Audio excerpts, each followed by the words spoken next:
everyone. I was just saying to Monica, I love what she said, the power of possibilities. Isn't that right?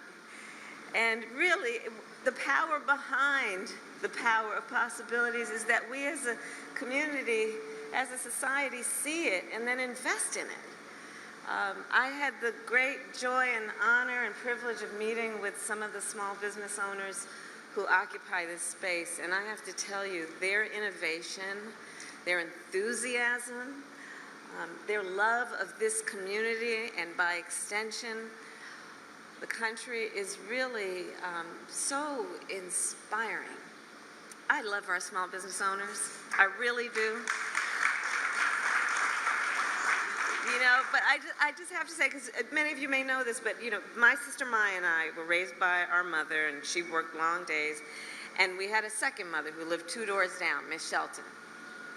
And we lived in the apartment above the nursery school that Miss Shelton ran. She was a small business owner. And she was a matriarch of the community. She was not only a business leader, she was a civic leader. She was part of the cultural fabric of the community, as well as someone who hired locally, who mentored, and who role modeled what it means to be invested and be successful. And so this is very personal for me, to be here with all of you and to applaud the work that is being done here. And I want to thank Monica again for her introduction and for your leadership.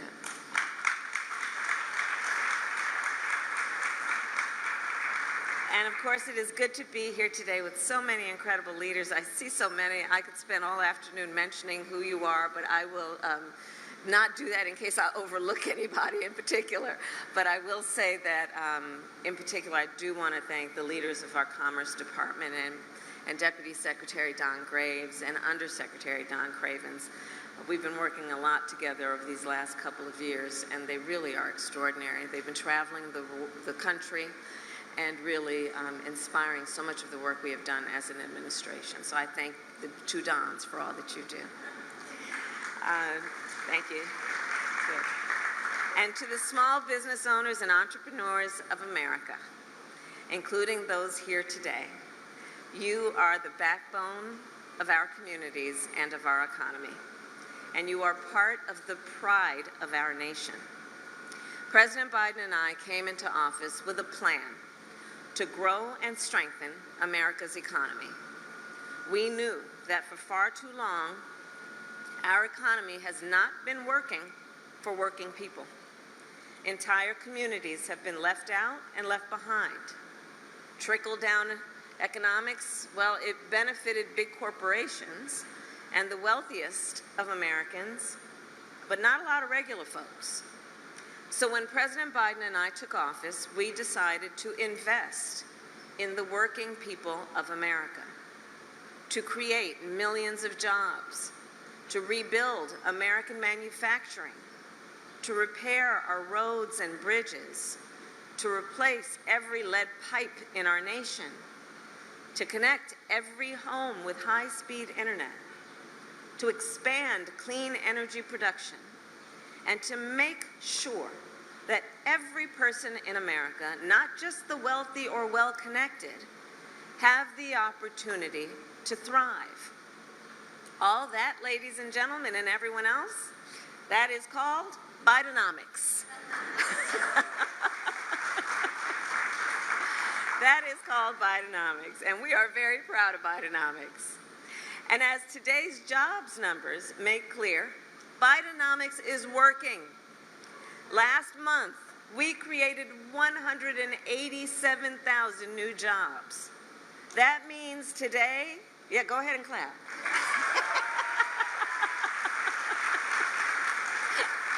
I don't want to step on the applause. That means today 187,000 more Americans are able to go to work, to provide for their family and invest in their future. Today's numbers reflect the point that President Biden has made many times. America's economy is strong and experiencing stable and steady growth. In fact, since we took office, we have created more than 13 million new jobs. In 2.5 years, we have created more jobs, more new jobs, than any other administration has created in 4.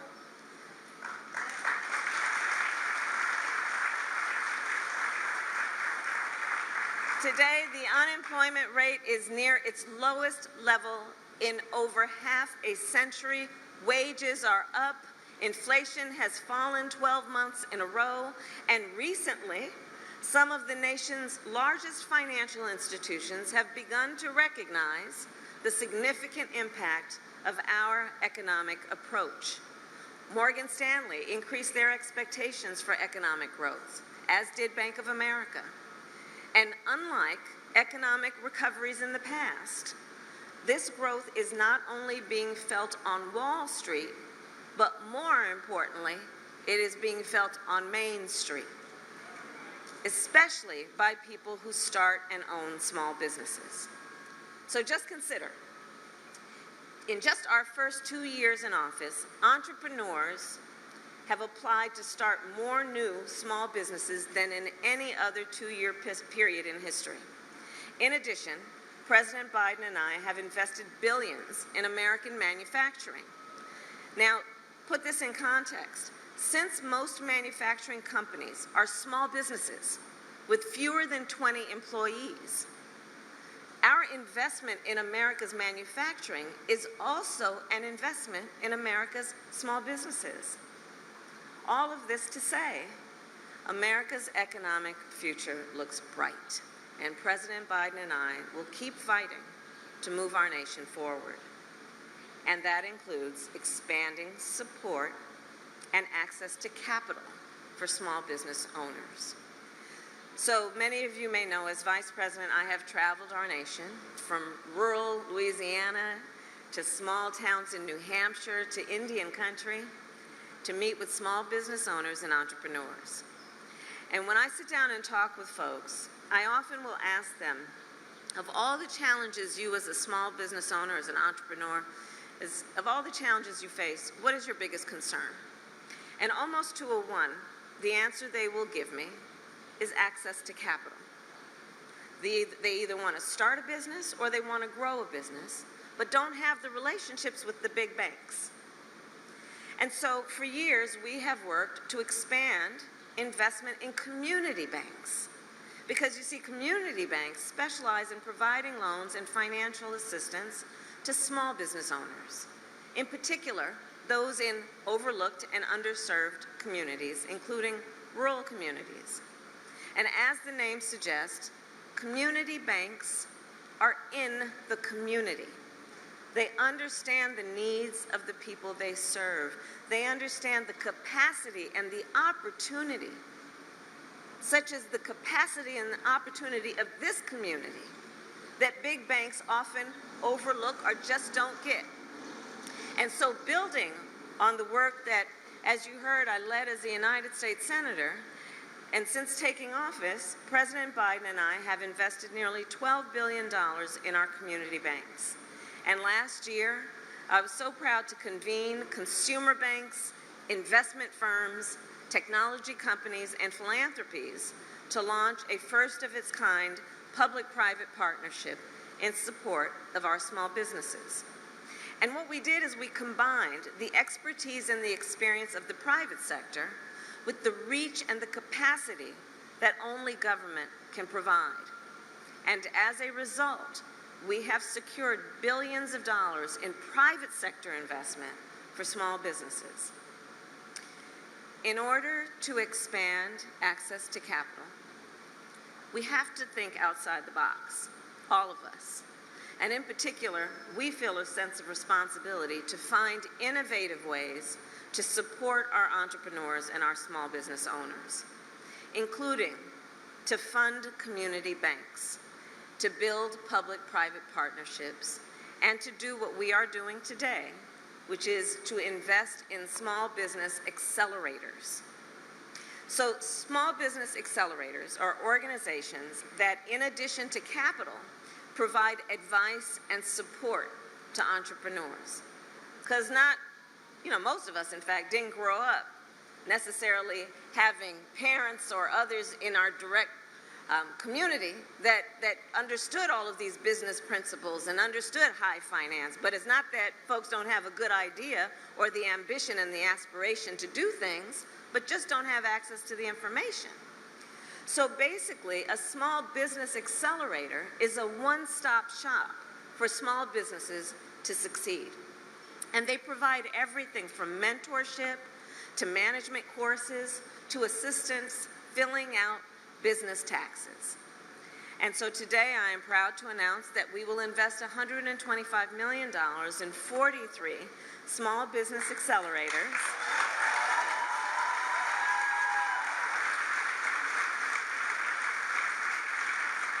And they have been chosen because they are the ones that are and have a track record of supporting entrepreneurs in underserved communities and helping them to innovate and to hire and to grow. And nearly all of these accelerators that we have funded are represented here today. And because of these additional resources, these accelerators will be able to extend capital and support to thousands more entrepreneurs and startups to take full advantage of the investments we have made in our nation over the past 2 years. And so consider, since taking office, President Biden and I have invested about $1 trillion to build a clean energy economy. $1 trillion to build and grow a new economy, a clean energy economy. Think what this means if folks who have the great ideas have access to the information to participate in that and to be in the pipeline of the innovators who are doing this work every day to build back up our country. Today's investment in small business accelerators will help connect entrepreneurs and small business owners with the support and the guidance they need to break into the clean energy economy. For example, this investment could allow, let's say, a college student from Thomasville, Georgia, to connect with a mentor to help launch her clean energy startup and apply for clean energy tax credits.